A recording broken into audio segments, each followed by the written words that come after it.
আমি আমি শুভেন্দু অধিকারী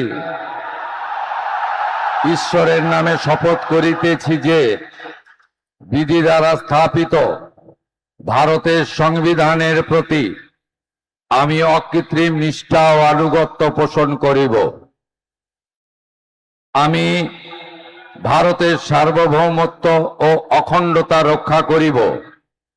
পশ্চিমবঙ্গ রাজ্যের মুখ্যমন্ত্রী রূপে আমার কর্তব্যসমূহ নিষ্ঠাপূর্বক এবং বিবেকসম্মতভাবে নির্বাহ করিব এবং ভয় বা পক্ষপাত, প্রীতি বা বিদ্বেষ রহিত হইয়া সকল শ্রেণীর জনগণের প্রতি সংবিধান ও বিধি অনুসারে ন্যায় আচরণ করিব।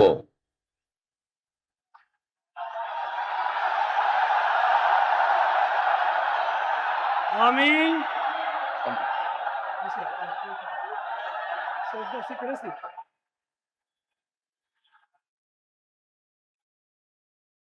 আমি শুভেন্দু অধিকারী ঈশ্বরের নামে শপথ করিতেছি যে পশ্চিমবঙ্গ রাজ্যের মুখ্যমন্ত্রী রূপে যে কোনো বিষয় যাহা আমার বিবেচনার জন্য আনিত হইবে বা আমি জ্ঞাত হইব, তাহা মুখ্যমন্ত্রী রূপে আমার কর্তব্য সমূহের যথাযথ নির্বাহের জন্য যেরূপ আবশ্যক হইতে পারে তদ্গতিকে আমি প্রত্যক্ষ বা পরোক্ষভাবে কোনো ব্যক্তি বা ব্যক্তিগণের নিকট জ্ঞাপন করিব না বা প্রকাশ করিব না।